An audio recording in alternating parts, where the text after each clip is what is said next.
வணக்கம் நண்பர்களே, நான் ஆறுமுகசாமி. இன்னைக்கு ஒரு திருமண விசேஷத்தை பற்றி பார்க்க போகிறோம். அந்த திருமணத்தில் நடக்கக்கூடிய செலவுகளை பற்றி பார்க்க போகிறோம். அதாவது பொதுவாக திருமணம் அப்படின்னா அது ஒரு வாழ்க்கையில் மகிழ்ச்சிகரமான ஒரு விஷயம். ஒரு ஒரு தம்பதியினர் அவங்க வாழ்க்கையை தொடங்கக்கூடிய ஒரு மகிழ்ச்சிகரமான ஒரு விஷயம். எல்லாரோட வாழ்க்கையிலையுமே திருமணம் அப்படிங்கிற அந்த சம்பவம் மறக்க முடியாத ஒரு நிகழ்வாக இருக்கணுங்கிறதுல எல்லாத்துக்கும் ஒரு ஆர்வம் இருக்கும். அதில் மாற்றுக்கருத்தே கிடையாது. அதனால அந்த திருமணத்தை எவ்வளவுக்கு எவ்வளவு பிரம்மாண்டமாக நடத்தணும் அப்படிங்கிறதுல எல்லாருமே ஆர்வமாக இருப்பாங்க. நிறைய பேர் நீருக்கு அடியில் போய் திருமணம் நடத்துகிறாங்க, வானத்தில் ஃப்ளைட்டில் போய் திருமணம் நடத்துகிறாங்க. இன்னும் சிலர் திருமண வரவேற்புக்கு ஹெலிகாப்டரில் இறங்குறாங்க. இன்னும் விதவிதமாக எவ்வளவுக்கு எவ்வளோ வித்தியாசமாக பண்ண முடியுமோ அவ்வளோ வித்தியாசமாக திருமணம் நடத்துகிறாங்க.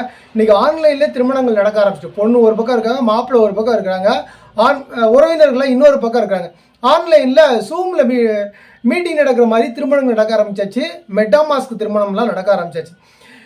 இது எல்லாமே வித்தியாசமாக இருந்தாலும் அந்த திருமணத்தில் நடத்தக்கூடிய அந்த செலவுகள், அந்த திருமண செலவு அப்படிங்கிறது ஒரு மிகப்பெரிய செலவாக இருக்கும்.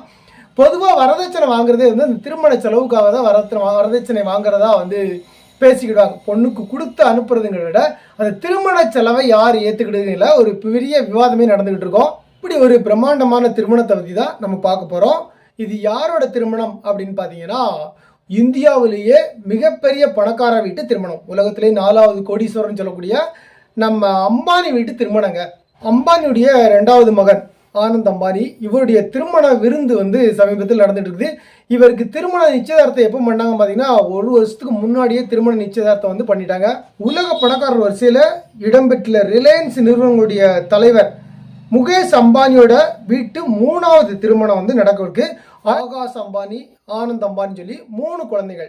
இதுல பெண்ணுக்கும் மூத்த மகனுக்கு திருமணம் முடிஞ்சிருச்சு. இப்போ கடைசியாக இருக்கக்கூடிய ஆனந்த் அம்பானியோட திருமணம் தான் இப்போ நடக்க போகுது.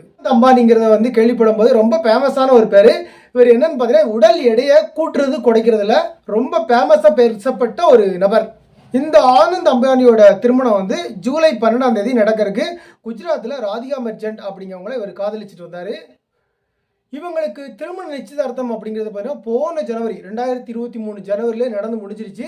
இப்போ திருமணம் நடக்க போது இந்த திருமணத்துக்கான விருந்து பார்த்தீங்கன்னா 4 மாதத்துக்கு முன்னாடியே இந்த விருந்து தொடங்கிடுச்சு. பணக்காரர்கள், முக்கியஸ்தர்கள் எல்லாரும் சேர்ந்து கிட்டத்தட்ட ஒரு 1000 நபர்களுக்கு அவர் அழைப்பு விடுத்திருக்காரு.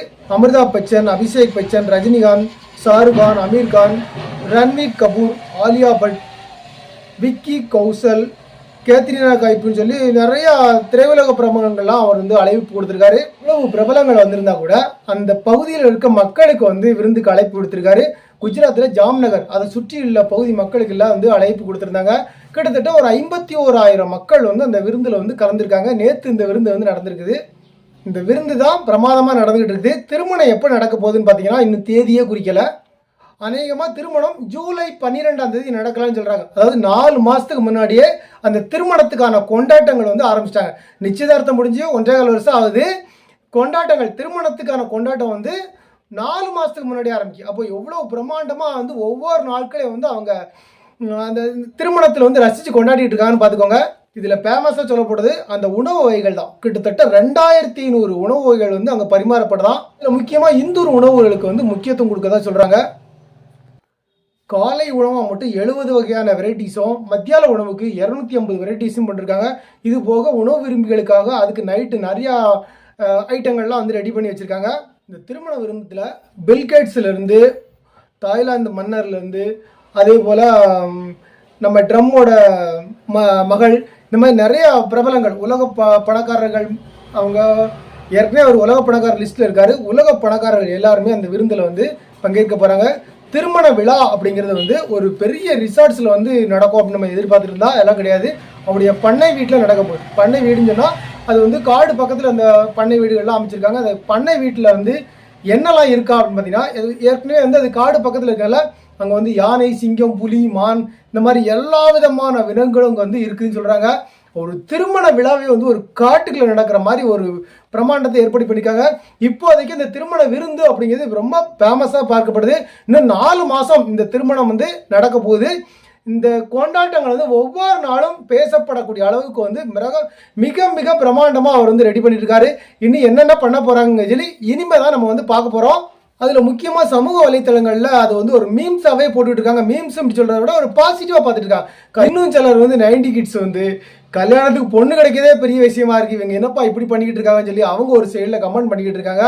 இன்னொரு தரப்பு பார்த்தீங்கன்னா இதில் வந்து எனக்கு வந்து இந்த கேட்ரிங்கில் வந்து ஒரு வேலை கிடைச்சா கூட போதும், 4 மாதம் அந்த இடத்துல எனக்கு வேலை பார்க்குறதுக்கு ஒரு வாய்ப்பு கிடைச்சாலே நான் மிகப்பெரிய கோடீஸ்வரன் நான் மாறிடுவேன்னு சொல்லி அது ஒரு குரூப் வந்து கமெண்ட் பண்ணிக்கிட்டு இருக்காங்க.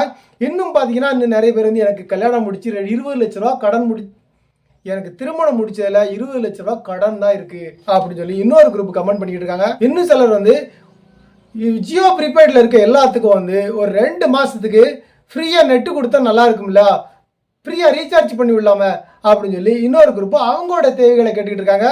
முன்னாடி மேட்ச் எல்லாம் போட்டு மொய் வாங்குவாங்களா அப்படின்னு சொல்லி அப்படியும் கேட்டுக்கிட்டு இருக்காங்க. இன்னும் சிலர் இந்த திருமணத்தை காரணமாக காட்டி ரிலையன்ஸ் சூப்பர் மார்க்கெட்டில் பொருட்களோட விலை ஏற்றாமல் இருந்தால் நல்லா இருக்கும்னு சொல்லிக்கிட்டு இருக்காங்க.